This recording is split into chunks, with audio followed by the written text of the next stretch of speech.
Very very very good morning everyone. हम लोग accounting standard 4 start किए थे और अकाउंटिंग स्टैंडर्ड 4 में फर्स्ट 2 क्लासेस में हमने सारे कॉन्सेप्ट डिस्कस कर लिए और बहुत सारे केस स्टडीज भी सॉल्व कर लिए। आज सबसे पहले हम लोग काम करेंगे अकाउंटिंग स्टैंडर्ड 4 का समरी करेंगे ताकि 2 क्लास में जो पढ़ा वो रिवाइज हो जाए। फिर बचे हुए क्वेश्चंस करके इस एएस को वाइंड अप करेंगे और नए अकाउंटिंग स्टैंडर्ड की तरफ बढ़ेंगे। डन। आ जाइए समरी पेज में, आ जाइए पेज नंबर 19। पेज नंबर 19 सारे बच्चे समरी पेज में आ जाओ अकाउंटिंग स्टैंडर्ड 4 के। जैसे हमने ग्रुप 1 में हर एक अकाउंटिंग स्टैंडर्ड का समरी किया, ग्रुप 2 में भी हम लोग हर एक अकाउंटिंग स्टैंडर्ड का समरी करेंगे। आ जाइए, सबसे पहला वर्ड हमने सीखा इस अकाउंटिंग स्टैंडर्ड में कंटिंजेंसीज। कंटिंजेंसीज का ये अकाउंटिंग स्टैंडर्ड डेफिनेशन देता है और अगर आपने इतना ये अकाउंटिंग स्टैंडर्ड पढ़ा है तो ये अकाउंटिंग स्टैंडर्ड अपने परव्यू में नॉर्मली वो कंटिंजेंसीज कैटर करता है, वो कंटिंजेंसी कैटर करता है जो up to the approval of financial statement, up to the approval of financial statement business में ऑकर हो गई या बिजनेस में मटेरियलाइज हो गई। 31 मार्च को अगर कोई कंटिंजेंसी था और before approval of financial statement अगर उसका इवेंट हो गया सपोर्टिंग इवेंट, तो वो कंटिंजेंसी एडजस्टिंग इवेंट मान के हमने रिकॉर्ड की। 31 मार्च को कंटिंजेंसी नहीं था बट वो contingency after the financial statements date up arise की और उसी समय उसका पता चला तो उसको फिर नॉन एडजस्टिंग इवेंट मान के हम लोग डिस्क्लोज कर देते हैं। कंटिंजेंसीज का जो बड़ा डिस्कशन है कंटिंजेंसीज रिलेटेड टू लायबिलिटीज, वो अकाउंटिंग स्टैंडर्ड 29 में है, जहां पर हम लोग प्रोविजन, कंटिंजेंट लायबिलिटी और कंटिंजेंट एसेट्स के बारे में बात करेंगे। बट यहां पर आपको कंटिंजेंसीज वर्ड का डेफिनेशन दिया गया। कंटिंजेंसी में हमने क्या पढ़ा बताओ? कंडीशन और सिचुएशन, कंडीशन और सिचुएशन, कंडीशन और situation whose ultimate outcome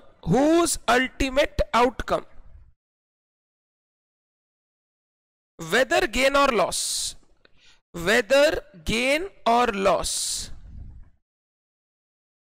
will be determined। बोलो कैसे डिटरमाइन होगा? क्या आप कर सकते हो? will be determined, क्या आपके हाथ में कंट्रोल है? नहीं sir. by happening or non-happening, happening or non-happening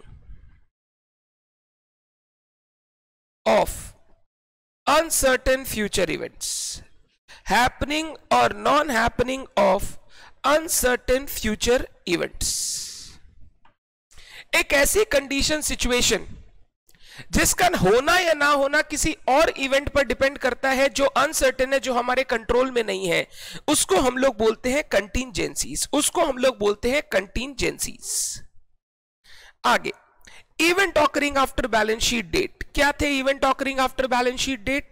these are significant events, significant events, significant events, both favorable और unfavorable, both favorable और unfavorable, चाहे favorable चाहे unfavorable, which occurs between बोलो कब? बैलेंस शीट डेट या reporting date and date on which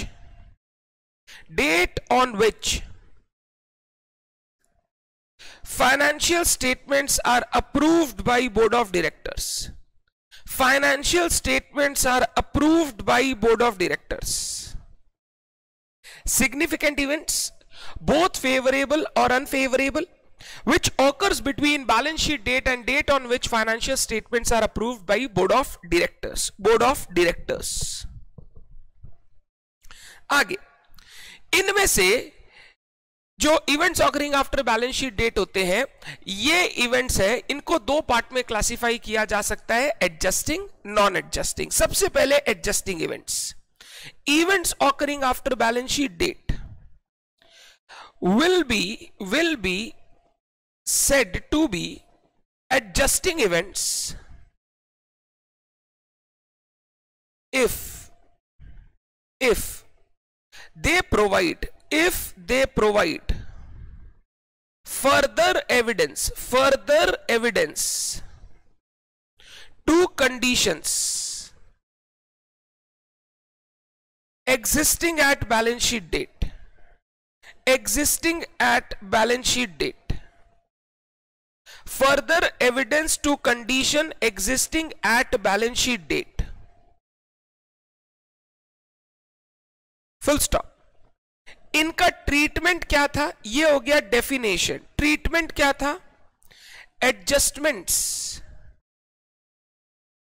to assets and liabilities are made to recognise या record the effect of such adjusting events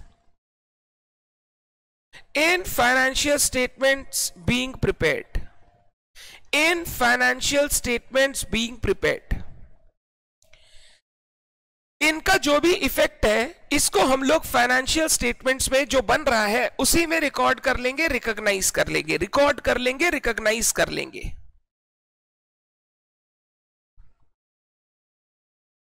number C examples, एकदम short में लिखना examples. लिखो insolvency of debtor after balance sheet date because of an event occurred before balance sheet date,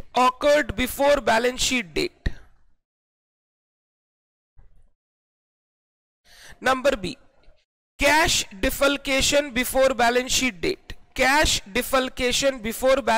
date, noticed after balance sheet date, पता बाद में चला but डिफल्केशन हो चुका था, कैश में शॉर्टेज आ रहा था।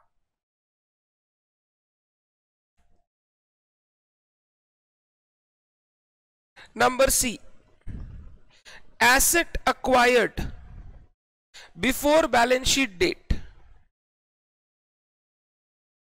but registration after balance sheet date, etc. Simple बात बोलूं तो एकदम ये ध्यान रखो, अगर आपको लॉजिकली इसको क्रैक करना है, ये ध्यान रखो हमेशा उस इवेंट का पीरियोडिसिटी चेक करो। पीरियोडिसिटी क्या बोलता है, फाइनेंशियल स्टेटमेंट में वही इवेंट्स आएंगे जो इस पीरियड से रिलेटेड है। जिस पीरियड का फाइनेंशियल स्टेटमेंट बना रहे हो 1 अप्रैल 20 टू 31 मार्च 21, इस पीरियड से रिलेटेड इवेंट ही फाइनेंशियल स्टेटमेंट्स में आने चाहिए। तो सबसे पहले मैं पीरियोडिसिटी वाइज चेक करूंगा क्या इस इवेंट का कोई कंडीशन एग्जिस्ट करता था before the balance sheet date. Number 2, अगर ये इवेंट्स आपको 31 मार्च को बैठकर बेटर एस्टिमेट्स लेने में हेल्प करते हैं, आप किसी कंटिंजेंसी के बारे में नहीं सोच पा रहे हो कि कितना बनाना चाहिए, कितना नहीं बनाना चाहिए, कितना प्रोवाइड फॉर करना चाहिए, बट बैलेंस शीट डेट के बाद एक इवेंट हुआ जिससे आपको ये क्लियर हो गया यार अब इतना हमको प्रोविजन बनाना चाहिए, तो वो सारे इवेंट्स भी एडजस्टिंग इवेंट्स माने जाते हैं। जाते हैं। तो सबसे पहला आप चेक करोगे पीरियोडिसिटी, क्या भैया वो इवेंट इस पर्टिकुलर पीरियड से रिलेटेड है, इफ है तो वो एडजस्टिंग इवेंट माना जाएगा। And number 2, it helps in better estimation of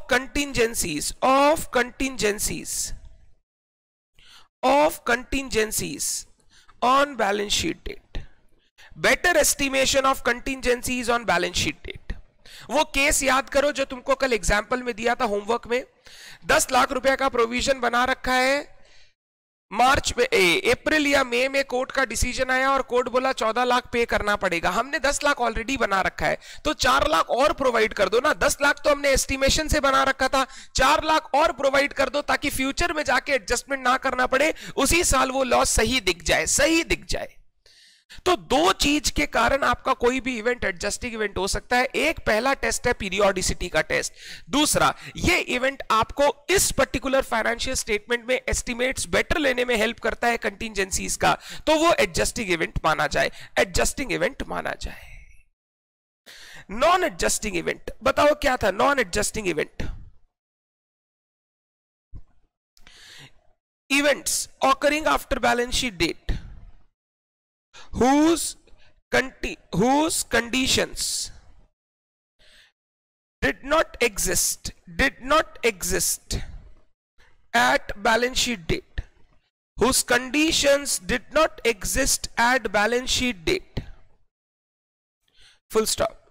They are altogether new events, they are altogether new events, जिनके बारे में पहले कोई पता नहीं था, अचानक से हो गया। All together new events. Treatment क्या है? No adjustments required for such event, required for such event in financial statements being prepared, no adjustments required for such events in financial statements being prepared. However, if they are material, a disclosure of nature of event and its financial effect, कहां दोगे? shall be made in boards report, shall be made in boards report. आप directors report भी बोल सकते हो, shall be made in directors report या boards report. इन DS 10 में यही चीज नोट्स टू अकाउंट्स में देने बोला गया, नोट्स टू अकाउंट्स में देने बोला गया। नंबर C एग्जाम्पल, सिंपल बात करूं, फायर और earthquake after balance sheet date,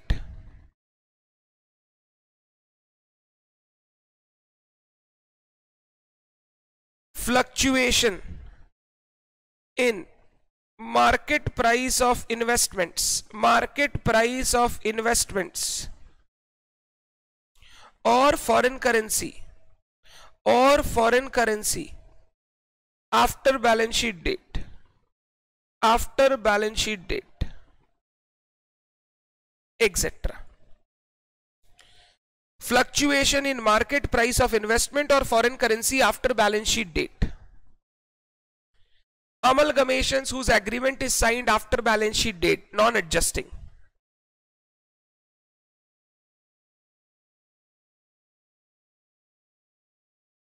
ये नॉन एडजस्टिंग हो गया। इनका हम लोग लास्ट ईयर कोई एडजस्टमेंट नहीं करते, इनका सिर्फ डिस्क्लोजर करते हैं अगर ये मटेरियल है। क्या है? Material. Done. Effect affecting going concern assumption, events affecting going concern assumption. Number 1, exception to general treatment of non-adjusting event, events.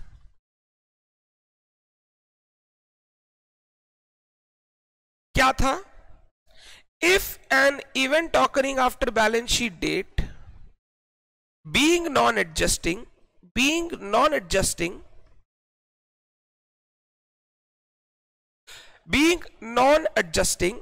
makes the going concern assumption inappropriate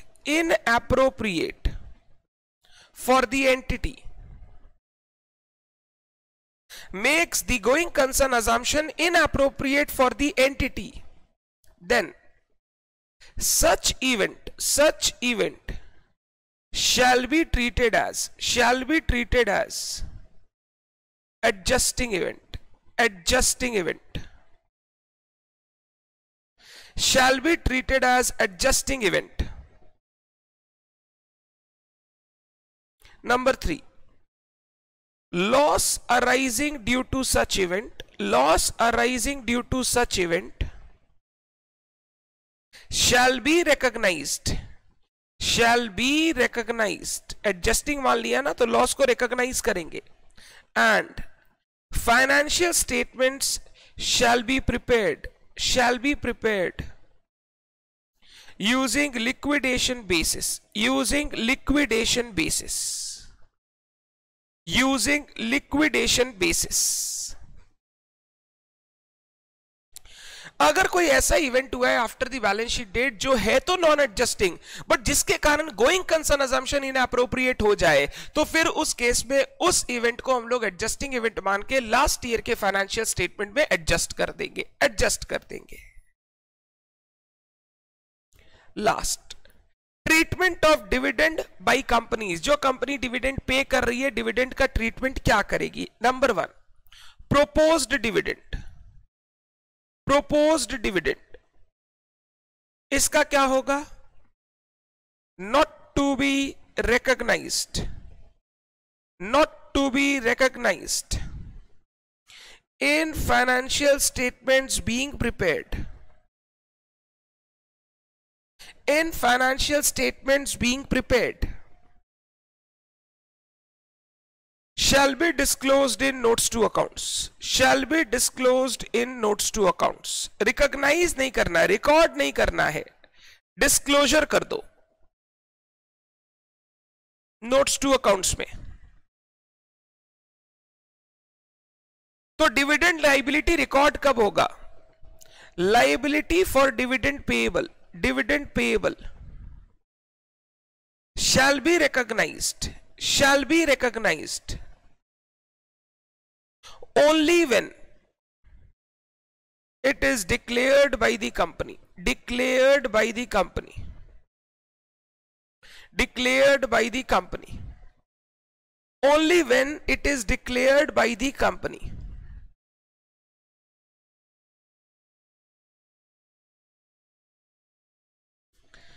अगर मैं बात करूं फाइनल डिविडेंड की जो एजीएम में डिक्लेयर होता है, approved by share holders in AGM. Interim dividend approved by BOD, approved by BOD. Propose dividend हम लोग रिकॉग्नाइज नहीं कर सकते, उसका सिर्फ डिस्क्लोजर जाएगा. डिविडेंड की लायबिलिटी कंपनी तभी रिकॉर्ड करेगी ऑब्लिगेशन को जब कंपनी फाइनली इसको डिक्लेयर कर दे. जब तक डिक्लेयर नहीं होता, dividend is always at the discretion of the company. वो चाहे तो दे सकती है, चाहे तो नहीं दे सकती है. और डिविडेंड कभी भी अक्रूवल बेसिस पे रिकॉर्ड मत करना, कभी भी अक्रूवल बेसिस पे रिकॉर्ड मत करना.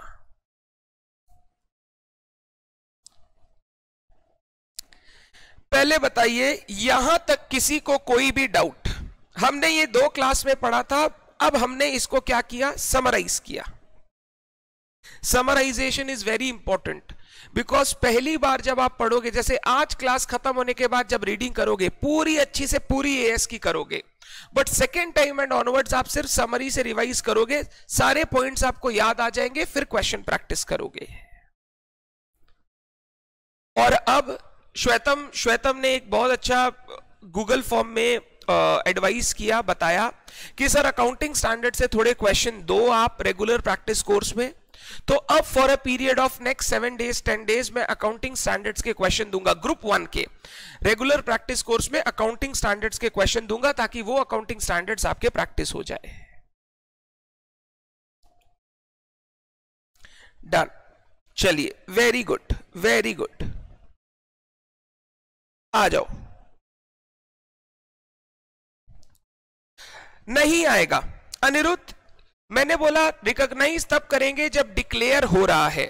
डिक्लेयर अगर बैलेंस शीट डेट के बाद हुआ है तो जब डिक्लेयर हुआ उसी फाइनेंशियल स्टेटमेंट में आएगा. यहां पर हम लोग event occurring after balance sheet date का कॉन्सेप्ट नहीं देखेंगे. यहां पर हम लोग event occurring after balance sheet date का कॉन्सेप्ट नहीं देखेंगे. जिस पीरियड में डिक्लेयर हुआ उस पीरियड में आएगा.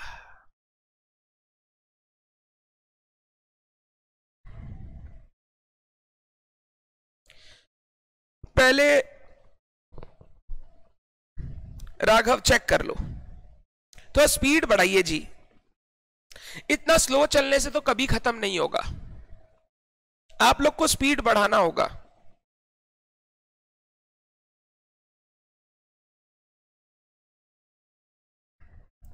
राशि आप स्पीड बढ़ाइए थोड़ा।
आ जाओ, अब हम लोग क्वेश्चंस लिखना चालू करेंगे फटाफट। हाँ, इस क्वेश्चन के आंसर मुझे अंबिका ने भी भेजा, पूजा ने भी भेजा, अनिरुद्ध ने भी भेजा, क्वाइट गुड आंसर्स। पूजा की एक जगह गलती हुई, मैंने उनको बताया भी कहां गलती है, उसको चेंज करे। अंबिका के answers were also good. Aniruddh के आंसर्स में एकदम एंड में जब आ रहा था तभी देख रहा था, तो पूरा अच्छे से देख नहीं पाया, but initial formation was good. ठीक है, आ जाओ क्वेश्चन नंबर 4 फटाफट। अब जो है वो लिख के कंप्लीट करते हैं हम लोग। हाँ, मैं चाहता हूं बुक के क्वेश्चंस मैं आपको लिखवा दूं, फ्रेम करवा दूं, ताकि आगे के क्वेश्चन आप इनको देखकर अच्छे से फ्रेम कर सको, आपके पास रेफरेंस आंसर रहे, ताकि आप फ्रेमिंग खुद से कर सको। डन, आ जाओ।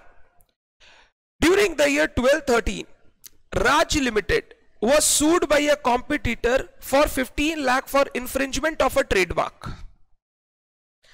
Based on the advice of legal counsel, Raj Limited provided for a sum of rupees 10 lakh in its financial statement for the year ended 31st March 13.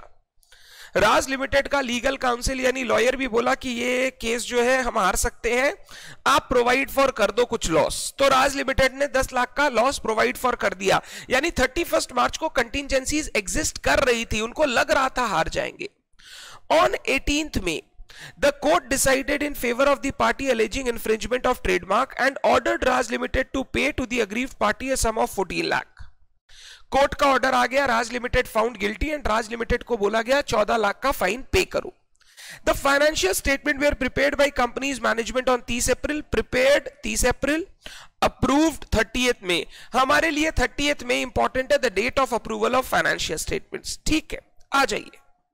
ये एडजस्टिंग इवेंट है। एडजस्टिंग क्यों बताओ sir? इसका conditions पहले से exist कर रहा था। जो 10 लाख रुपए का बनाया है ना एस्टीमेट, उसको 14 लाख रुपया कर दे, बेटर रहेगा, क्योंकि आप हार चुके हो और ये आपको before approval of financial statement पता चल गया कि आपके ऊपर लायबिलिटी कितने आने वाली है। ये आपके एस्टिमेशंस को और बेटर कर रहा है और सही कर रहा है।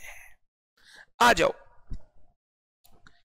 As per accounting standard 4, as per accounting standard 4 नाम आप लिखोगे events occurring, contingencies and events occurring after balance sheet date. Events occurring after balance sheet date are those significant events that occur after balance sheet date but before approval of financial statements by board of directors. Before approval of financial statements by board of director. Full stop. Those events occurring after balance sheet date which provides further evidence of conditions, further evidence of conditions existing at balance sheet date, further evidence of conditions existing at balance sheet date are known as adjusting events, are known as adjusting events, and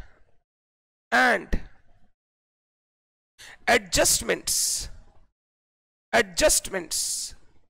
shall be made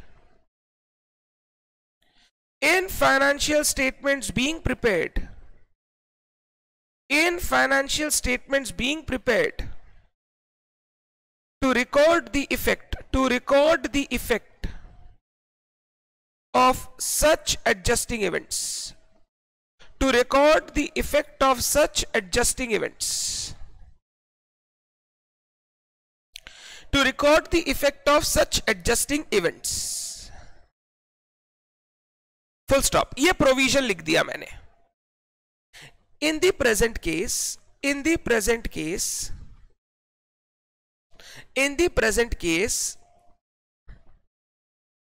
Raj Limited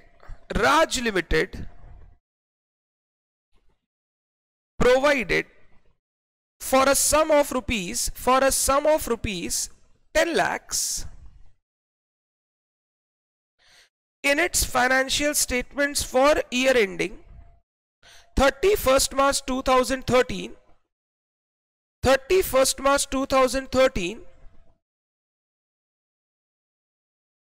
for a suit by competitor alleging infringement of a trademark, infringement of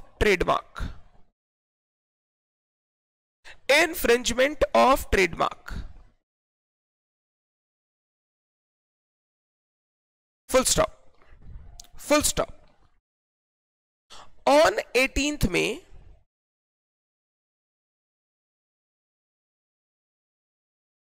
the court decided the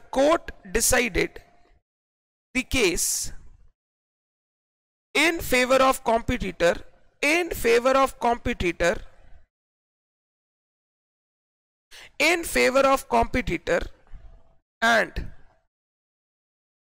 ordered Raj Limited to pay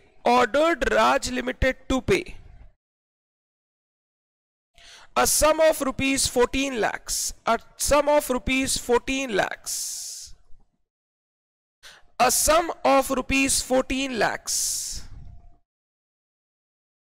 ordered Raj Limited to pay a sum of rupees 14 lakhs. Full stop.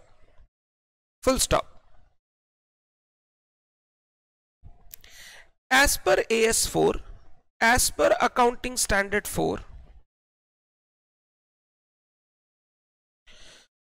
the order of court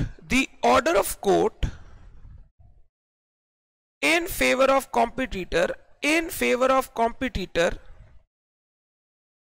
on 18th May 2013 is an event occurring after balance sheet date, between 1st April and 31st May. 31st May को approval हुआ है, 31st May की 30th May is an event occurring after balance sheet date whose conditions were existing on balance sheet date, whose conditions were existing on balance sheet date. So it shall be treated as an adjusting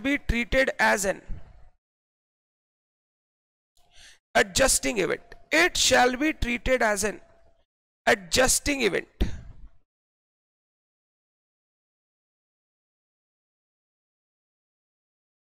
So it shall be treated as an adjusting event. Therefore, as per the provisions of AS4 as per the provisions of AS4, Raj Limited shall provide for additional liability of rupees 4 lakhs in its financial statements for year ending 31st March 30. Raj Limited shall provide for additional liability of rupees 4 lakhs. 10 lakh का बनाया हुआ था, 14 लाख का नुकसान है. 4 lakhs in its financial statements for year ending 31st March 30. Adjusting event है तो adjustment करना पड़ेगा.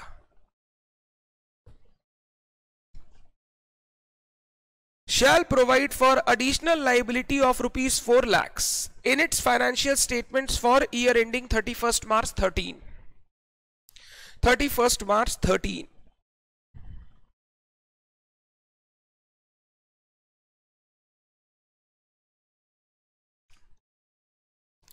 चेक कर लीजिए. आंसर लिखने का हैबिट डालिए एवरीवन. क्लास के साथ साथ अगर करेंगे तो होमवर्क करने में हाफ एन आवर ही लगेगा सिर्फ. अगर सब क्लासेस खत्म होने के बाद सोचेंगे आप हम करेंगे रिटन प्रैक्टिस, तो आपको दिन में 16-16 घंटे भी रिटन प्रैक्टिस करना होगा और वो भी कम पड़ जाएगा.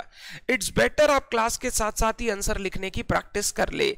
सही गलत doesn't matter, but if you don't write you won't be able to understand कि किस तरीके से एग्जाम में प्रेजेंट करना है. अकाउंटिंग स्टैंडर्ड का प्रॉब्लम पता है क्या है? जिनको लर्न नहीं होता वो उस कारण से लिख नहीं पाते, जो रिटन प्रैक्टिस नहीं करके जाते वो उस कारण से नहीं लिख पाते. और उनका एक और कारण है, आपको लर्न है बट आपने रिटन प्रैक्टिस नहीं की, तो होगा क्या? जब आप क्वेश्चन को लेके बैठोगे, आप जब लिखना शुरू करोगे, आप सारी बातें लिखने शुरू कर दोगे. आप इस क्वेश्चन में अकाउंटिंग स्टैंडर्ड 4 पूरा लिख के आ जाओगे और उसके बाद जाके लिखोगे एडजस्टिंग इवेंट है, एडजस्टमेंट कर दो. जरूरी नहीं है. आपको अकाउंटिंग स्टैंडर्ड में समझना पड़ेगा only relevant provisions of the AS are to be quoted. जब तक आप रिटन प्रैक्टिस नहीं करोगे ना, आपको ये समझ में नहीं आएगा what is relevant, what is not relevant in a particular question. इसीलिए written practice very very very important. Written practice learn करने में हेल्प करता है. रिटन प्रैक्टिस वर्ड्स के ऊपर कंट्रोल लाने में हेल्प करता है. रिटन प्रैक्टिस टाइम मैनेजमेंट में हेल्प करता है, बिकॉज आप उतना ही लिखते हो जितनी जरूरत है, उससे ज्यादा आप नहीं लिखते हो.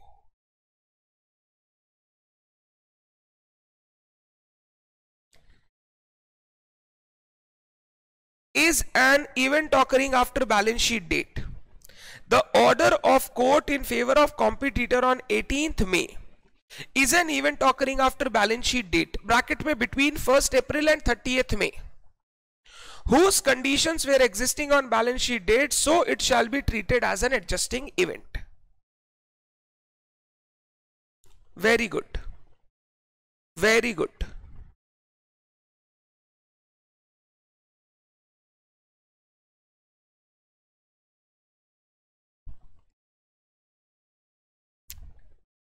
डन. आगे चलूं. Next question, question number 5. Question number 5 अच्छा क्वेश्चन है ये भी. Cashier of A1 limited embezzled cash amounting to rupees 6 lakh during March 2012. चोरी किया मार्च में. However, same comes to the notice of company's management during April only. Cash का shortage हो रहा था, पता है कुछ कैश का कमी हो रहा है, बट एक्चुअल रीजन पता चला अप्रैल पे.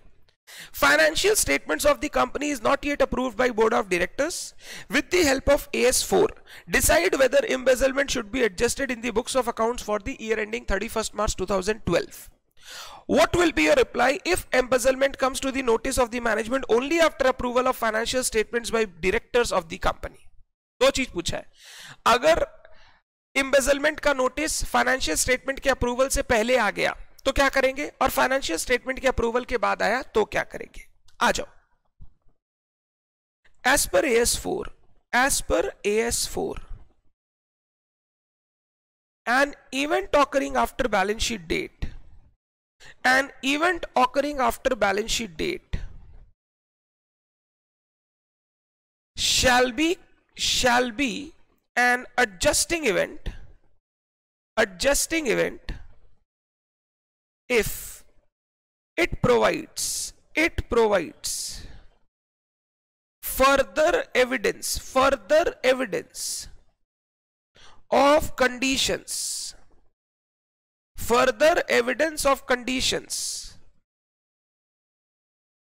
existing at balance sheet date.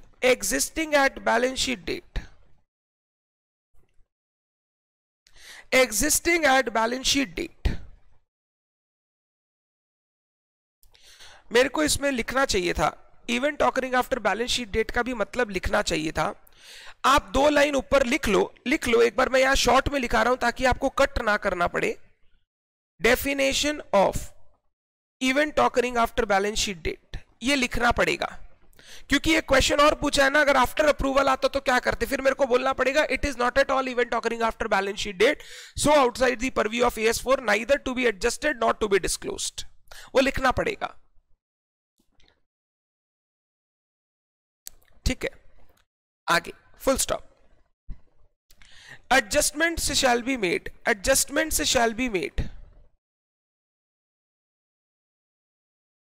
to assets and liabilities in financial statements being prepared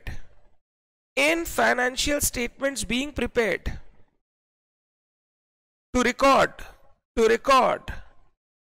the effect of such adjusting events. To record the effect of such adjusting events.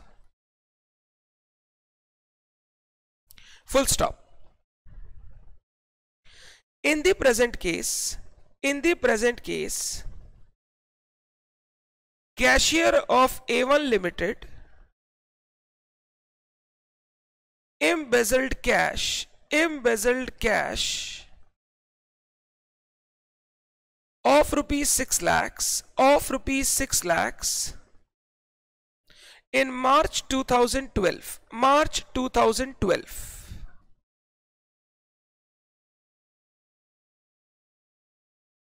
The embezzlement came to the notice of management in April 2012. Before approval of financial statements by the board.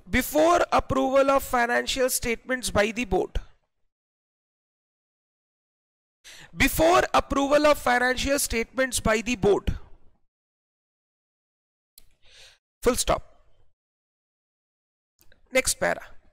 As per AS4,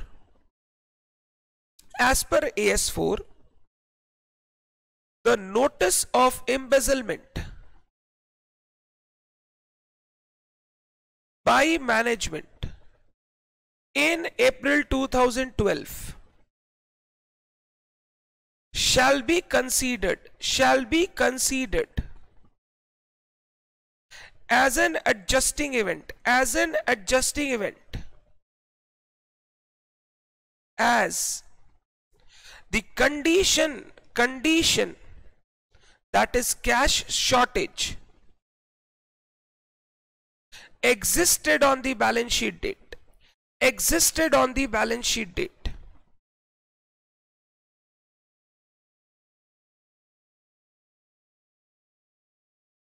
As the condition that is cash shortage existed on the balance sheet date. So, as per the provisions of AS4, A1 Limited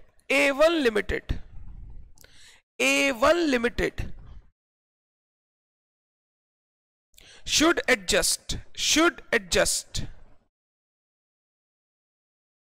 the cash embezzlement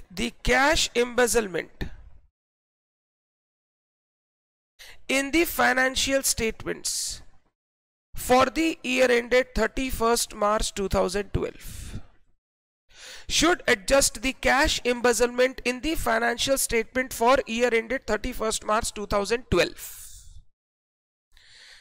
अगर लग रहा है पैसा वापस नहीं आएगा तो embezzlement को लॉस बोल दो और कैश को कम कर दो. अगर लग रहा है पैसा आ जाएगा तो embezzlement को मान लो रिकवरेबल फ्रॉम कैशियर, उसको डेटर बोल के खड़ा कर दो, कैश कम कर दो.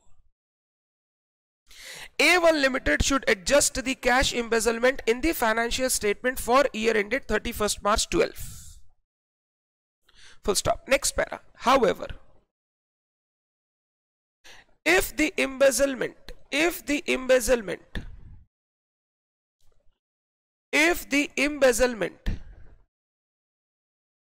to notice of management after approval of financial statements, then the same is not an event occurring after balance sheet date. Not an event occurring after balance sheet date. And the embezzlement cannot be recognized, yeah, adjusted or disclosed in financial statements for year ending 31st March 12. फिर वो event occurring after the balance sheet date है ही नहीं, और embezzlement को ना हम लोग एडजस्ट करेंगे ना डिस्क्लोज करेंगे as per AS4.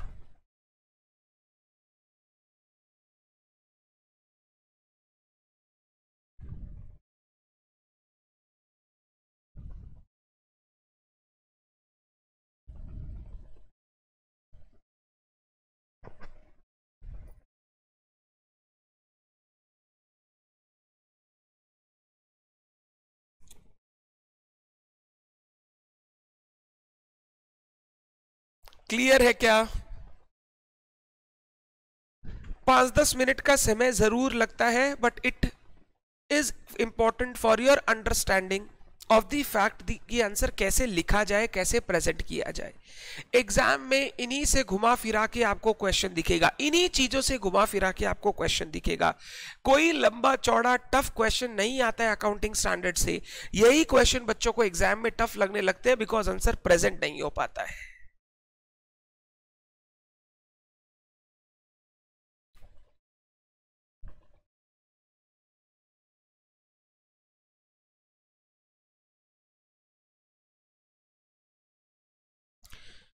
Conceptual clarity के साथ साथ understanding, writing, learning, everything is important. सिर्फ क्लैरिटी से भी नहीं होगा और सिर्फ लर्निंग से भी नहीं होगा, दोनों चाहिए.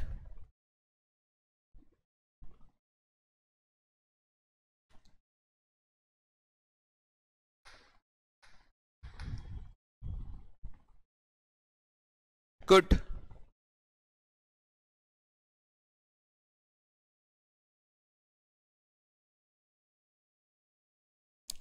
आगे जाओ.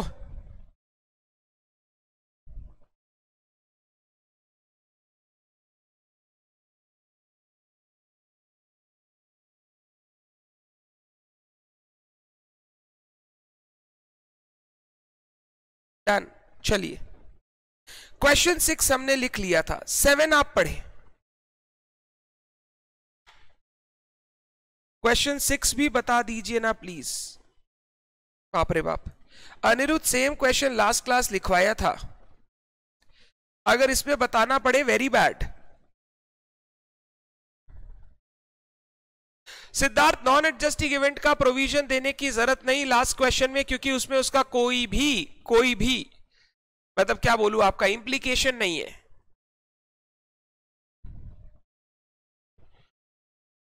बोल रहा है एक कंपनी को चेक रिसीव हुआ अप्रैल में, ठीक है, बट चेक्स पे डेट लिखी थी 31 मार्च या उससे पहले की. 29 अप्रैल की डेट लिखी, 29 मार्च की डिटेल लिखी, 28 मार्च की डेट लिखी, 31 मार्च की डेट लिखी, बट चेक मिला है अप्रैल में. कंपनी ने क्या किया, अप्रैल में मिले हुए चेक्स को मार्च में ही रिकॉर्ड कर दिया कि मार्च में डेटर से चेक मिल गया, डेटर को कम कर दिया और चेक्स इन हैंड दिखा दिया। क्या ये सही है? आंसर इज ये सही नहीं है। क्यों सही नहीं है? चेक्स आपको अप्रैल में मिलने वाला था, क्या ये आपको पहले से पता था? Answer is no.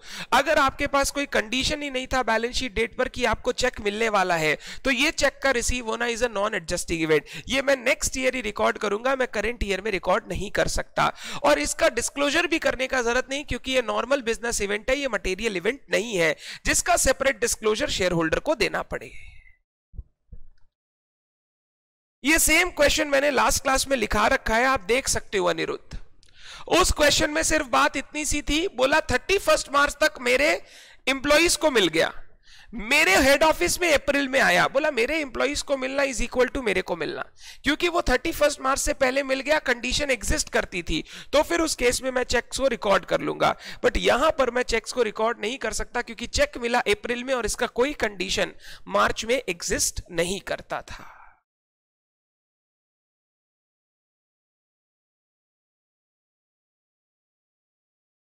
चलिए क्वेश्चन नंबर 7 पढ़ते हैं हमारे बुक का, आ जाओ।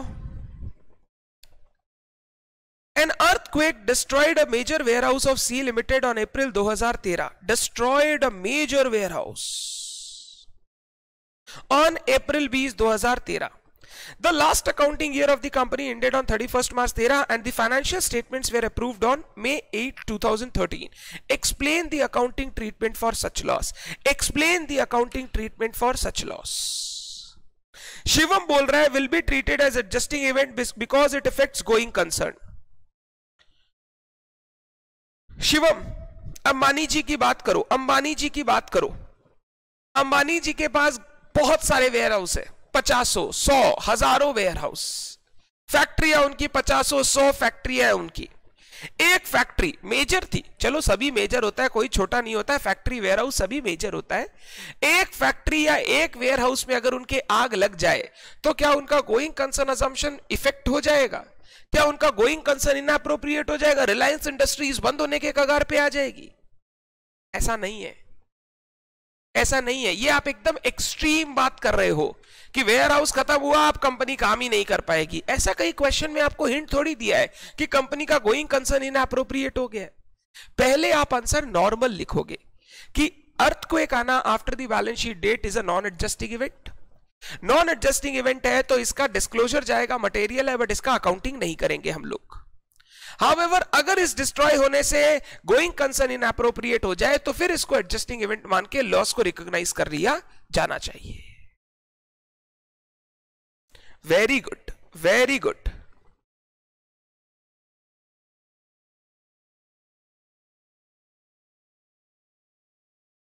वेरी गुड, समझ गए आप लोग? गुड। सारे बच्चे बोल रहे हैं नॉन एडजस्टिंग मान के सर आंसर लिखेंगे और नोट में गोइंग कंसर्न वाला ज्ञान देंगे। वेरी गुड, आ जाओ। अब आपको यह समझ में आने लग गया मेरे को किस एक्सटेंट तक आंसर लिखना है। आओ, एज पर AS4 नाम लिखोगे contingencies, events occurring after balance sheet date. Events occurring after balance sheet date are those significant events, are those significant events that occurs between balance sheet date and date on which financial statements are approved by board of directors. Financial statements are approved by board of directors. Board of directors, full stop. Event occurring after balance sheet date shall be treated as non-adjusting events, shall be treated as non-adjusting events if no conditions for such events were existing on the balance sheet date. No condition for such event were existing at the balance sheet date. No conditions for such events were existing at the balance sheet date. full stop. No adjustments shall be made. No adjustments shall be made in financial statements being prepared for such non-adjusting events. For such non-adjusting events.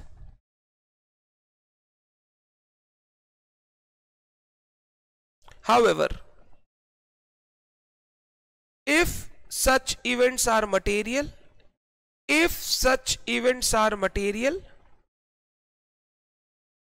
a disclosure of nature and effect, financial effect भी लिख सकते हो, financial effect, a disclosure of nature and financial effect of such event shall be made in director's report. Shall be made in director's report. Shall be made in director's report.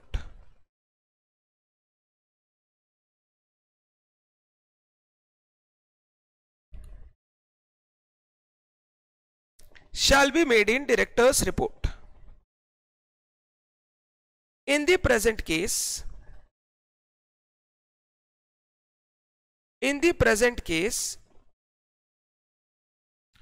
earthquake destroyed major warehouse of Sea Limited on 20th April 2013. 20th April 2013. Full stop. Next para. As per AS4, this event of earthquake is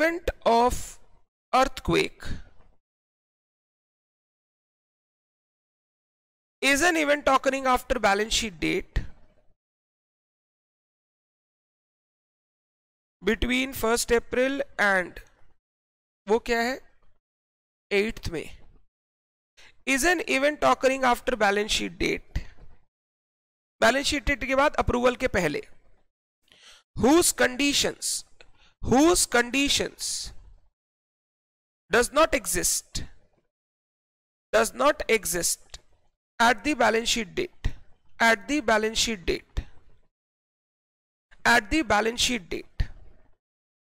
so it is a non-adjusting event,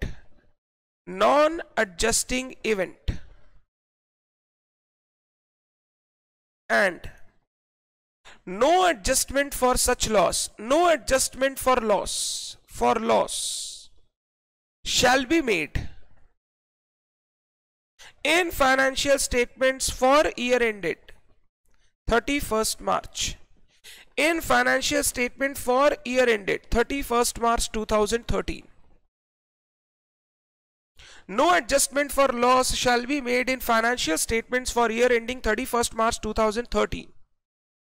Full stop. But since the loss is material, a disclosure shall be made. A disclosure shall be made for such event and amount of loss in director's report. In director's report.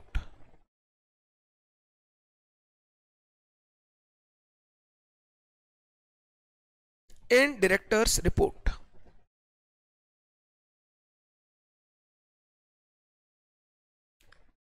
In director's report.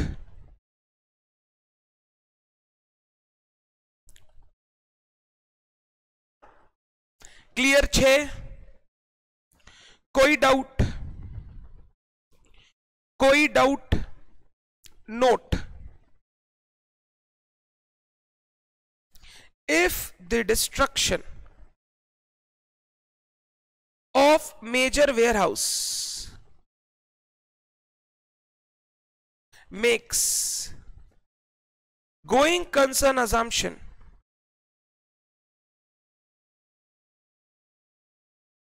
inappropriate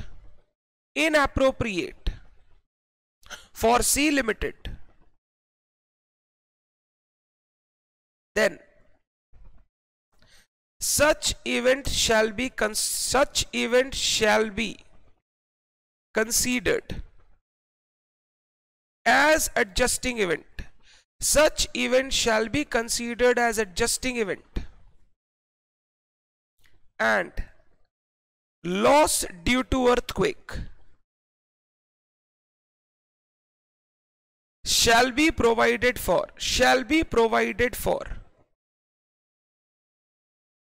in financial statements for year ended 31st March 13. Loss due to earthquake shall be provided for in financial statements for year ending 31st March 13. Full stop.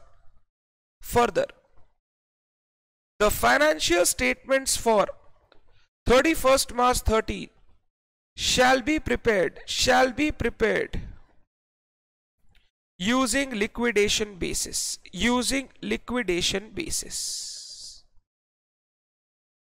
सब चीज realisable value पे आ जाएगा, cost concept खत्म हो जाएगा, conservatism खत्म हो जाएगा. Shall be prepared using liquidation basis.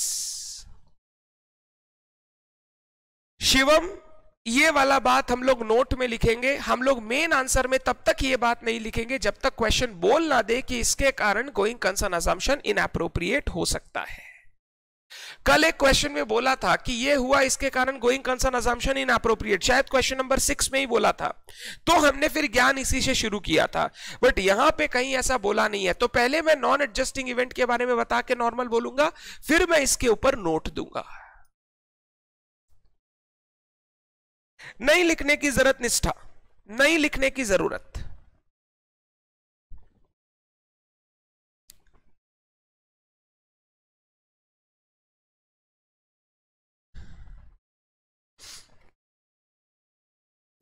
Normally एक पर्टिकुलर इवेंट से गोइंग कंसर्न अजम्पशन खत्म हो जाए ऐसा जरूरी नहीं होता.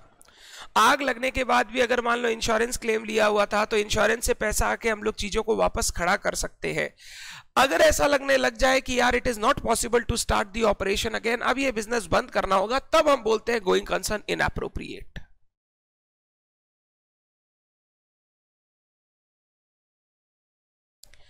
लिख लिया क्या बच्चा लोग?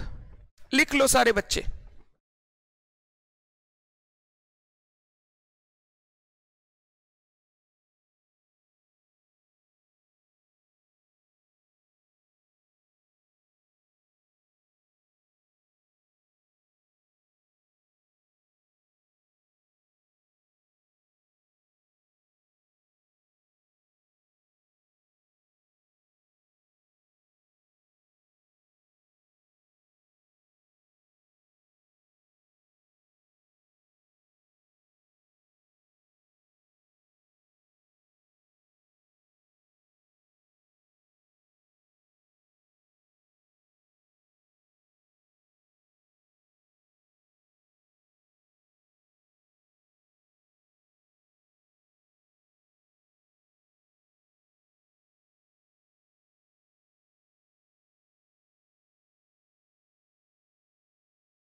शिवम का एक क्वेश्चन आया कि मान लो भैया बोलता उसके पास एक ही वेयर हाउस है और वो डिस्ट्रॉय हो गया तो क्या करते? तो भी मैं आंसर इसी तरीके से लिखता.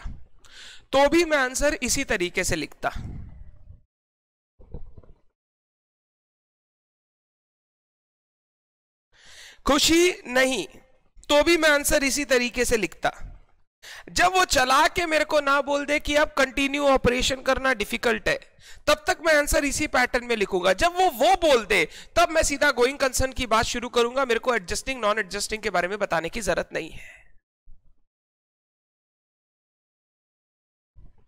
चाहे एक वेयर हाउस हो डिस्ट्रॉय हो गया, मैंने बोला ना सर इंश्योरेंस क्लेम नहीं, अरे हम लोन लेके भी बिजनेस वापस चालू कर सकते हैं.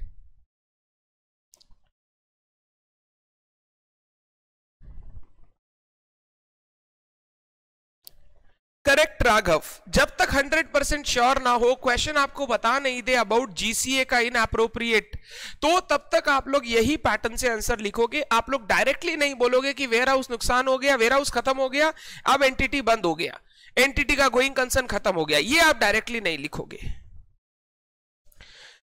विनीत का क्वेश्चन है कि सर अगर क्वेश्चन नंबर 4 में, बाप रे बाप, पीछे क्यों जाते हो, पहले क्यों नहीं पूछते हो? क्वेश्चन नंबर 4 में अगर 14 लाख की जगह 8 लाख का पेनल्टी करता कोर्ट, तो क्या करते हैं? तो 2 लाख से जो प्रोविजन बनाया उसको रिवर्स कर देते, एडजस्टिंग ही मानते, 2 लाख से प्रोविजन रिवर्स कर देते, पुराना बनाया हुआ प्रोविजन। चलो क्वेश्चन नंबर 8, क्वेश्चन नंबर 8,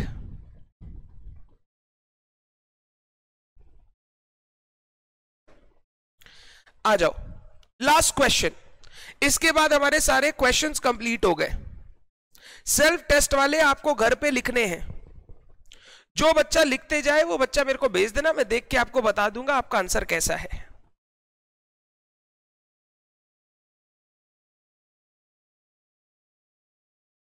खुशी, अगर क्वेश्चन 6 में लिखा नहीं होता कि उसका बिजनेस ऑपरेशन कंटिन्यू नहीं होगा, तो फिर हम लोग यही आंसर लिखते, नॉन एडजस्टिंग वाला, और लास्ट में बताते इनअप्रोप्रिएट वाला। आप मेरे से कैसे भी घुमा के पूछ लो, अगर आप क्वेश्चन सेम पूछोगे तो आंसर सेम दूंगा मैं। खुशी, आप कैसे भी पूछ लो, जब तक नहीं बोलेगा मेरे को कि इनअप्रोप्रिएट है, तब तक मैं इनअप्रोप्रिएट का डायरेक्टली बात नहीं बोलूंगा, क्योंकि सिर्फ एक फैक्ट्री या वेयर हाउस जाने से या कोई प्रोडक्ट बंद करने से बिजनेस बंद नहीं होता। बिजनेस बहुत बड़ा चीज है।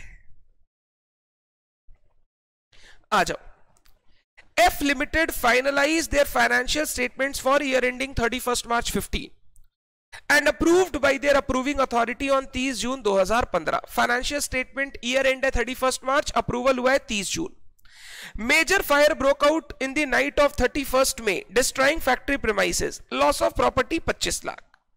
Negotiation with another company started in April 15 for acquisition of 2 manufacturing unit which में involve additional investment of 50 lakhs। Foreign exchange loss during 1st April 15 to 1st June 15 has resulted the assets being reduced by 30 lakhs. You are requested to state how to deal with the above information in the annual accounts. आ जाइए, तीनों ही non adjusting था। आ जाओ, मैं क्या करता हूं ना, ये लिख सकता हूं क्या मैं, ये वाला, ये तीनों ही ये वाला प्रोविजन से रिलेटेड है। आप अगर चाहो ना, आप भी ये लिख सकते हो, provision same as question number last 7, ताकि बार बार आपको लिखना ना पड़े, ताकि बार बार आपको लिखना ना पड़े। मैं तो देखो लिख चुका हूं, मैं तो बहुत मेहनती हूं, मैंने तो पूरा लिख दिया। लो मैंने पूरा प्रोविजन लिख दिया। साक्षी पूछ रही है sir point number C non adjusting कैसे? फॉरेन एक्सचेंज का फ्लक्चुएशन 1 अप्रैल के बाद हो रहा है, तो इसके बारे में आपको पहले थोड़ी पता था कि फ्लक्चुएशन अप होगा कि डाउन होगा, नुकसान हो ही जाएगा, इसका आपको थोड़ी पता था, तो ये नॉन एडजस्टिंग है, नॉन एडजस्टिंग। आ जाओ, आप लोग लिख दो प्रोविजन सेम एज क्वेश्चन 7।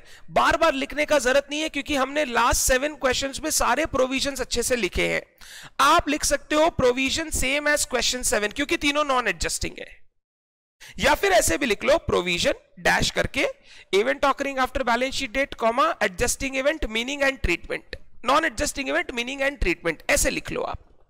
अब मैं ABC करके समझाऊंगा। In this case, major fire broke out in fact destroying factory premises, broke out on 31st May, on 31st May, destroying factory premises,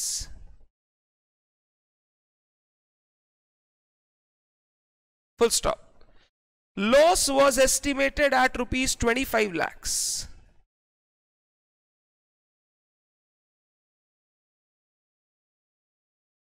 Full stop. लिखो, as per AS4 occurrence of fire is a non-adjusting event, as no conditions for fire existed on balance sheet date. अगर पता होता तो बचा ना लेते. Existed on balance sheet date. Full stop. No adjustment for loss. No adjustment for loss shall be made in financial statements. Shall be made in financial statements. But as the loss is material,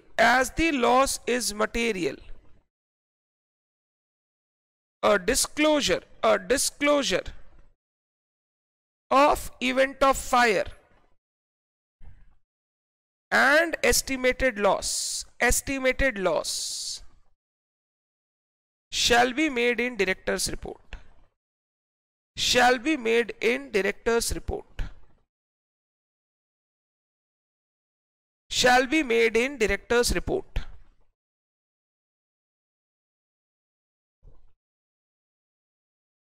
एक चीज लिख रहा हूं जो आप exam में लिखेंगे, note about GCA.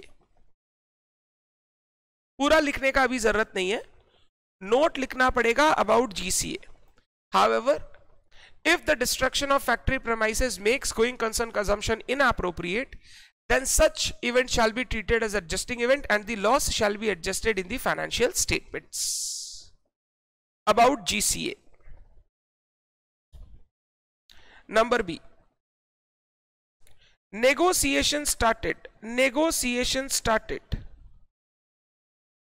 for acquisition of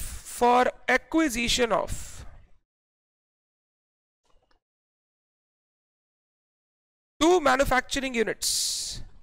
Acquisition of two manufacturing units started in April. For acquisition of manufacturing units of other company.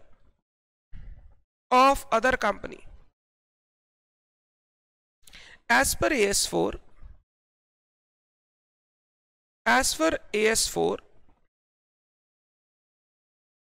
negotiations for acquisition of manufacturing units shall be considered as non-adjusting event. Shall be considered as non-adjusting event.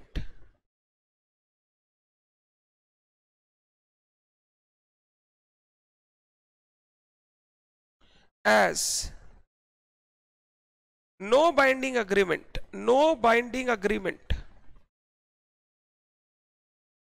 has been signed till 31st March.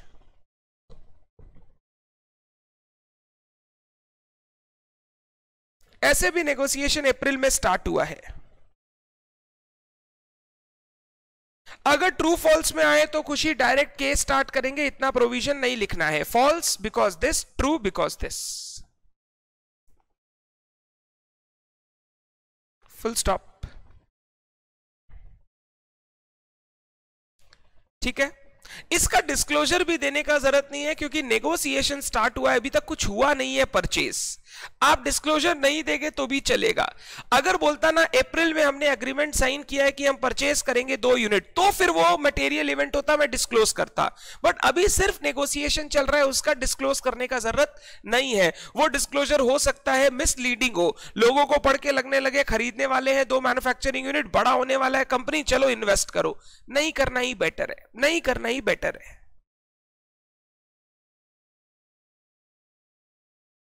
5 marks. Raghav, AS का question maximum 5 marks. Full stop. No adjustments shall be made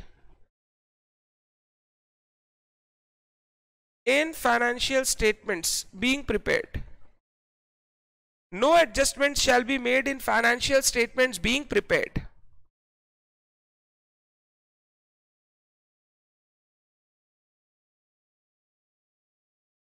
निष्ठा जब major fire बोले या बोले कोई factory premises वगैरह जल गया तब कीजिएगा. अगर बोले स्टॉक जल गया 5 लाख रुपए का, 2 लाख रुपए का, लाख रुपए का, तो फिर वो सब लिखने का जरूरत नहीं है आपको. Full stop. Disclosure in director's report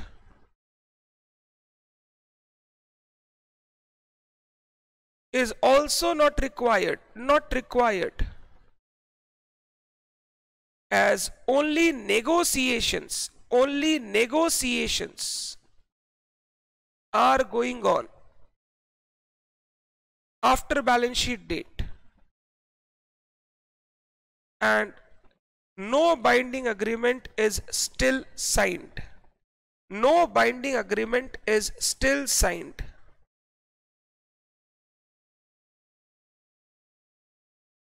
disclosure का भी जरूरत नहीं है क्योंकि अभी नेगोशिएशन ही चल रहा है. अगर बोलता ना कि हमने नेगोशिएशन स्टार्ट किया मार्च में, बाइंडिंग अग्रीमेंट साइन कर दिया अप्रैल में, मैं बोलता है ये non adjusting event, but disclosure करो क्योंकि बाइंडिंग अग्रीमेंट साइन हो चुका है, मटेरियल इवेंट है. अभी नेगोशिएशन चल रहा है, उसका डिस्क्लोजर करने की जरूरत नहीं है.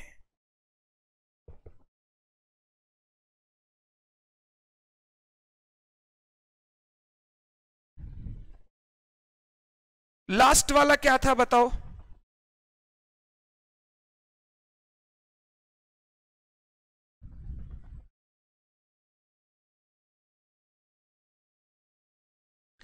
लास्ट वाला क्या था बताओ, पढ़ो.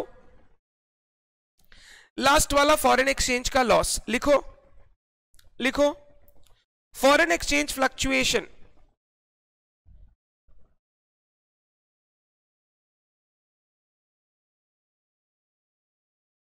यहां तक हो गया क्या? एक बार बताइएगा.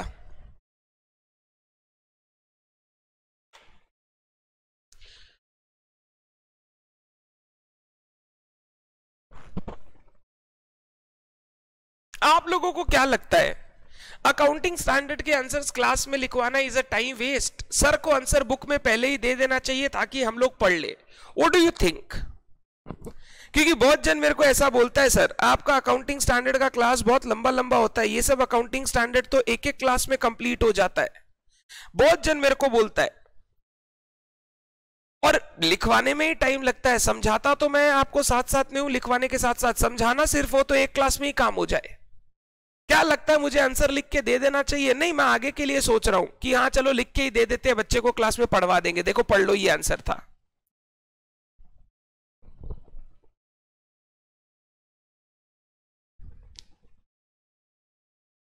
Okay. Number C, foreign exchange loss during the period 1st April to 1st June has resulted in reduction of asset by rupees 30 lakhs.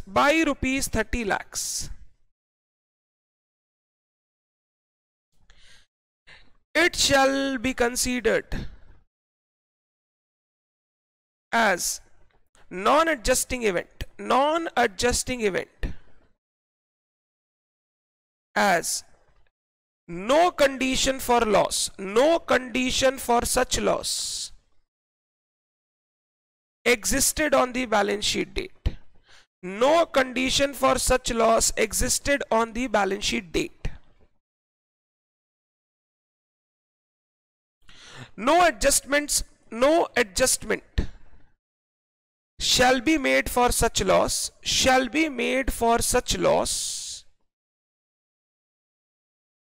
No adjustment shall be made for such loss. However,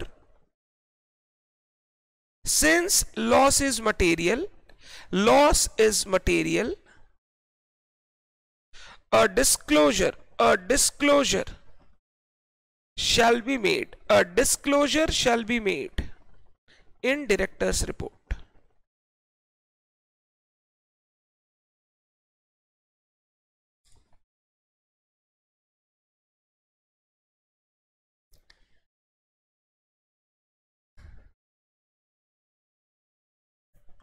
Disclosure shall be made in board report.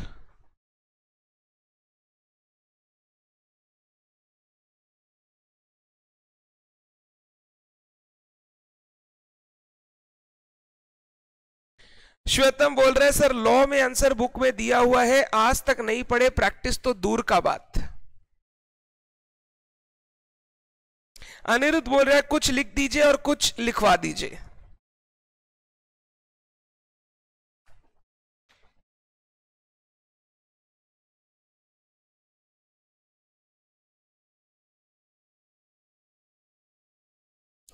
चलो good, मैं समझ गया, मेरी सोच गलत नहीं है, बस कुछ लोगों से मिलती नहीं है।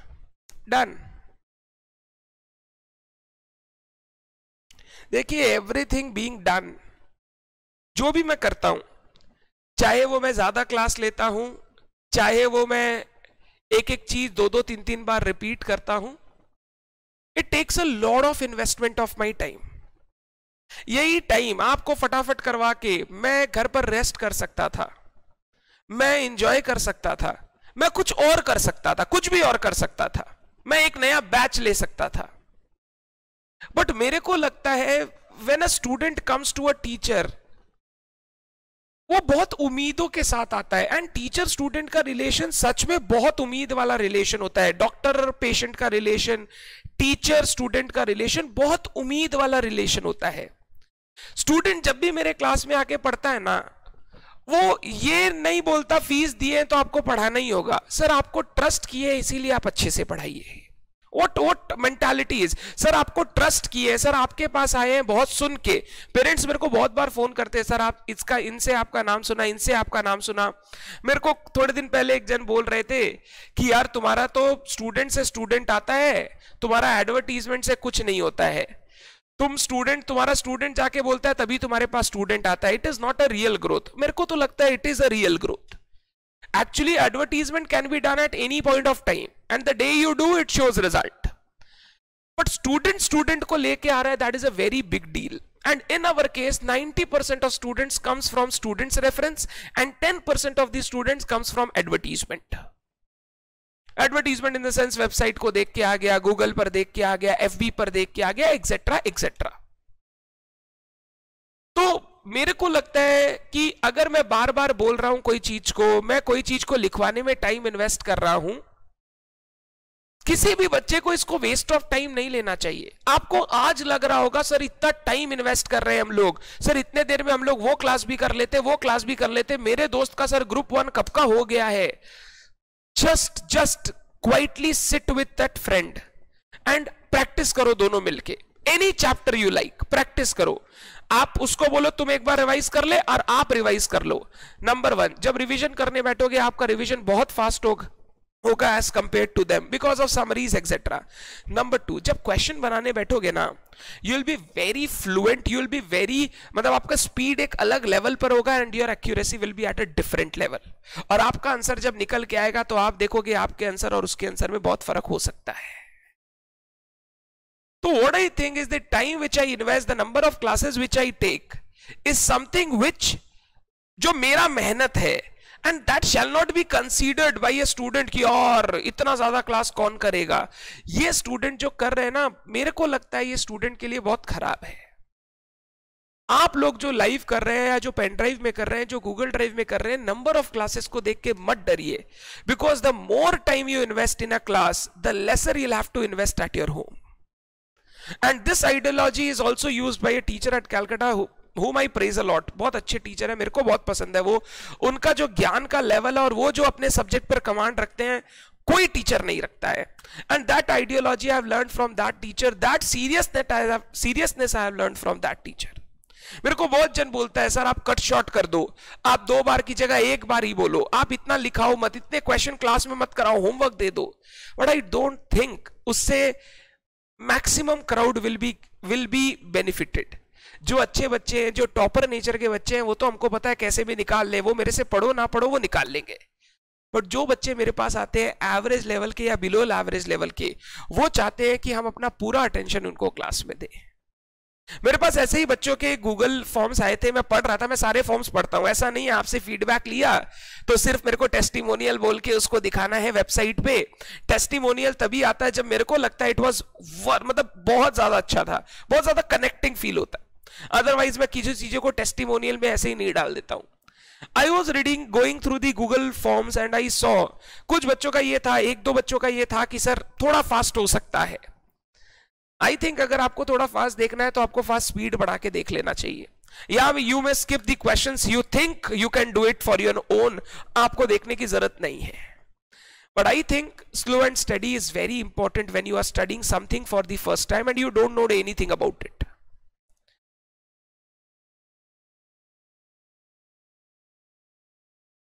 चलो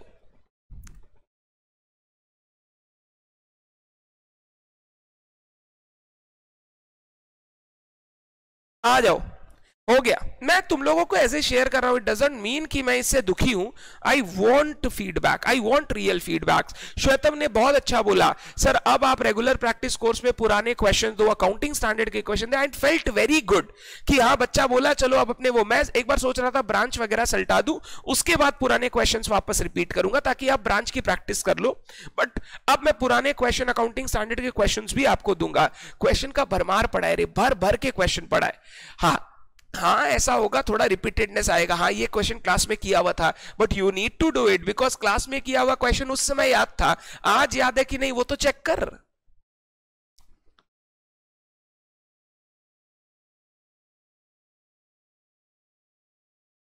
एंड लास्ट टर्म अभी जो रिजल्ट आया, वाज वेरी हैप्पी।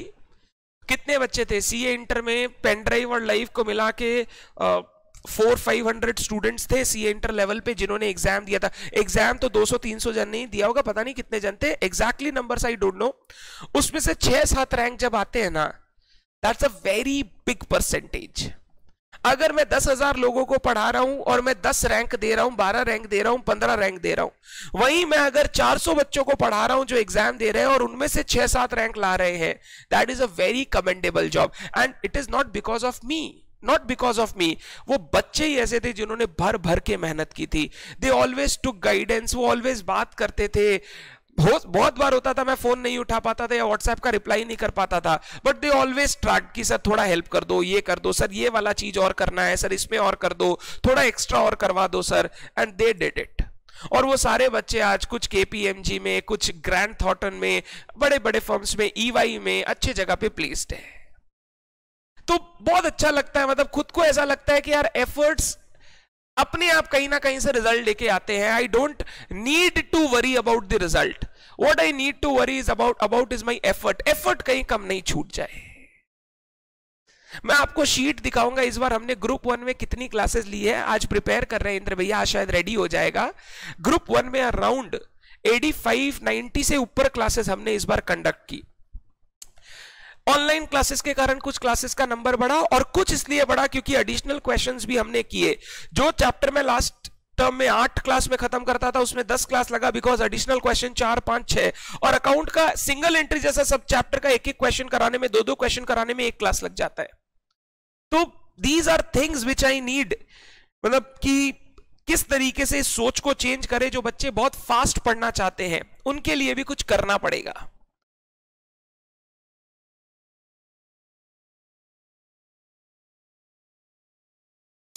शोभित का एक क्वेश्चन है, सर आप अभी बोले कि नेगोशिएशन बैलेंस शीट डेट पर होता और अग्रीमेंट साइन बाद में होता तो नॉन एडजस्टिंग मानेंगे।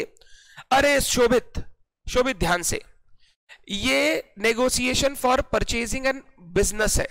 वो negotiation and agreement was purchasing, वहां पे बाइंडिंग अग्रीमेंट ऑलरेडी साइन हो चुका था, मतलब वहां पे इन प्रिंसिपल सब कुछ अग्रीड था, सिर्फ वो औपचारिकता बात बाकी थी क्योंकि एक रिपोर्ट आना बाकी था। एक होता है ना, जब तक आप रिपोर्ट नहीं लाओगे तब तक डॉक्टर साइन नहीं करेगा, तो आप रिपोर्ट लाओगे साइनिंग हो जाएगा। अग्रीमेंट बन के रेडी था, everything was agreed in principle. Report आया, उसके बाद हम लोग लॉ लीगली उसको साइन कर सकते हैं। तो क्वेश्चन नंबर 1 में जहां बात थी everything was agreed in principle, इसीलिए मैंने उसको एडजस्टिंग बोला था। चलिए कुछ क्वेश्चंस आप होमवर्क करेंगे, लिखेंगे और आप मेरे को सेंड कर सकते हैं।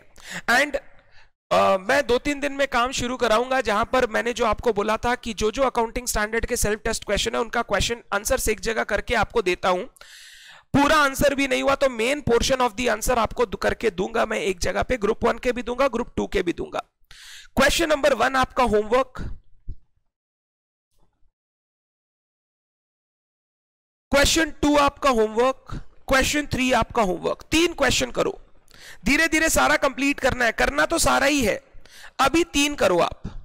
और क्वेश्चन नंबर 9 ले लो, इसमें बहुत सारे केसेस है। क्वेश्चन 9,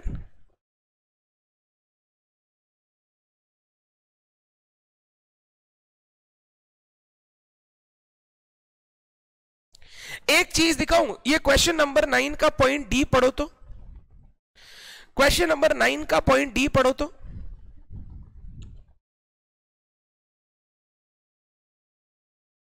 नाइन का पॉइंट डी पढ़ो, देखो शोभित तुम्हारा डाउट क्लियर होता है कि नहीं।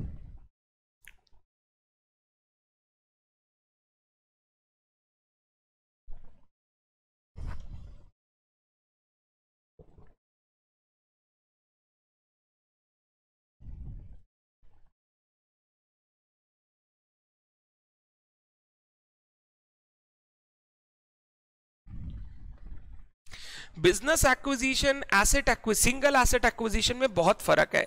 बिजनेस एक्विजिशन में बहुत सारी चीजें देखनी पड़ती है, बहुत सारी चीजें, बाइंडिंग अग्रीमेंट हो गया कि नहीं, एसेट्स एंड लाइबिलिटीज का ट्रांसफर शुरू हुआ या नहीं, कंसिडरेशन का पेमेंट वगैरह शुरू हुआ या नहीं, बहुत चीज देखना पड़ता है। बिजनेस एक्विजिशन छोटा बात नहीं है, बड़ा बात है। तो हम लोग बोलते हैं यार जब तक वहां पर सब कुछ सही नहीं हो जाए तब तक रिकॉर्ड नहीं करना चाहिए। जिस दिन बाइंडिंग अग्रीमेंट साइन हो जाए, एसेट लाइबिलिटी एक्सचेंज शुरू हो जाए, तभी काम करना चाहिए, आपको रिकॉर्डिंग करना चाहिए। बट एसेट एक्विजिशन, सिर्फ एक सिंगल एसेट एक्विजिशन का बात अलग है। पढ़ा क्या? Company sent a proposal, proposal भेजा है to sell immovable property in मार्च।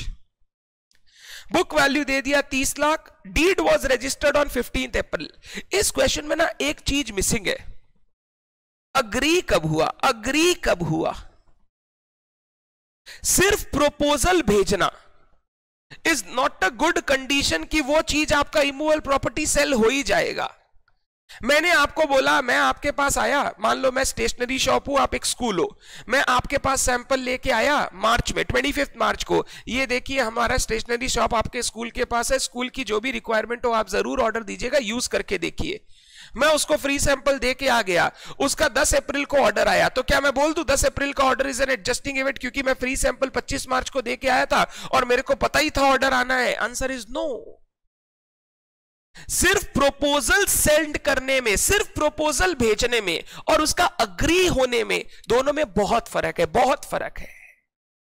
यहां पे क्वेश्चन ने एक बात नहीं बताई कि प्रपोजल के बाद फाइनल अग्रीमेंट आपके बीच में कब हुआ। रजिस्ट्रेशन ऑफ डीड भी इंपॉर्टेंट नहीं है। डीड आपका बना कब? आपने भेजा मार्च में, अगर 31 मार्च तक का आप इन प्रिंसिपल अग्रीमेंट कर चुके हो, 31 मार्च तक इन प्रिंसिपल अग्रीमेंट हो चुका है, तो रजिस्ट्रेशन चाहे बाद में हुआ, हम इसको एडजस्टिंग इवेंट मान के रिकॉर्ड कर लेंगे इसी साल। बट अगर अग्रीमेंट या इन प्रिंसिपल का अग्री जो होना है वो हुआ आफ्टर 31 मार्च, तो फिर मैं उसको एडजस्टिंग इवेंट नहीं मानूंगा, सिर्फ ये बोल के कि मैंने प्रपोजल तो भेज दिया था ना। सिर्फ प्रपोजल भेजने से कोई भी एसेट का परचेज सेल नहीं हो जाता है। एसेट का परचेज सेल तभी रिकॉर्ड करेंगे जब हमने दोनों ने आपस में अग्रीमेंट कर लिया, हमने ओनरशिप का ट्रांसफर वगैरह कर लिया। रजिस्ट्रेशन अगर बाद में भी हो, that is not a problem. Substance over form पे बात करते हैं हम लोग। तो इस क्वेश्चन में ना, इस क्वेश्चन में ध्यान से, खाली प्रपोजल दिया है, क्वेश्चन बोला खाली प्रपोजल दिया है, मैं बोलूंगा non adjusting event. However if the proposal was agreed upon, if the proposal was agreed upon on or before 31 March, then it can be treated as an adjusting event. मैं दो चीज बोलूंगा, सिर्फ प्रपोजल सेंड किया है, non adjusting, क्योंकि हमारा agreement कब हुआ पता नहीं। बट मैं एक चीज जरूर बोलूंगा, if proposal was agreed upon, proposal was agreed upon on or before 31st March, on or before 31st March, तो ये हो जाएगा adjusting, adjusting, otherwise non adjusting. If proposal was agreed upon on or before 31st March, adjusting, otherwise non adjusting.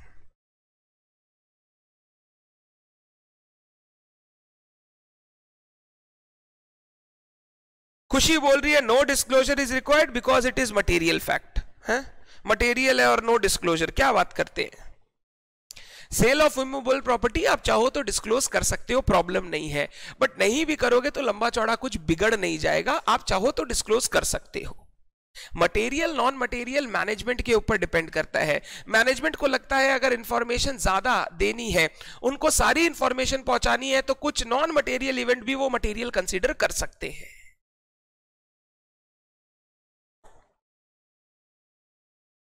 Note में नहीं लिखेंगे साक्षी, हम लोग answer में ही लिखेंगे। If the proposal was agreed upon on or before 31st March, then the event of registration is an adjusting event because conditions were existing on the balance sheet date. Otherwise, the registration is a non-adjusting event. The sale shall be recorded in the next year. यहां पे सिर्फ proposal बोला है, सिर्फ proposal। यहां पे agree कब हुआ वो बताया नहीं है, तो you'll have to frame the answer that way.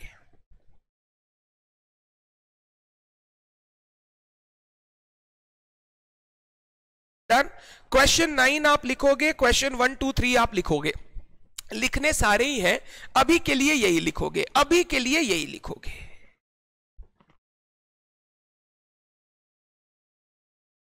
बताइए, अकाउंटिंग स्टैंडर्ड 4 अब सबको क्लियर है? अकाउंटिंग स्टैंडर्ड 4 अब सबको क्लियर है?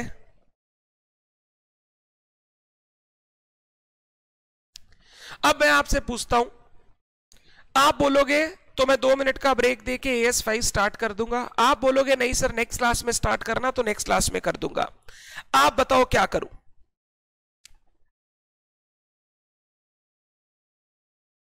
आप बताओ क्या करूं?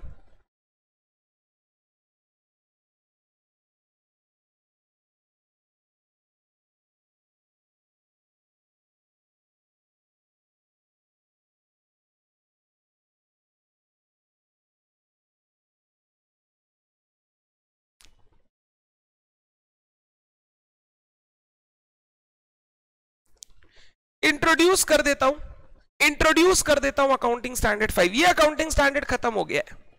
जो बैकअप कर रहे हैं, पेन ड्राइव में कर रहे हैं, वो AS5 की क्लास में चला जाओ, फर्स्ट क्लास देखना है।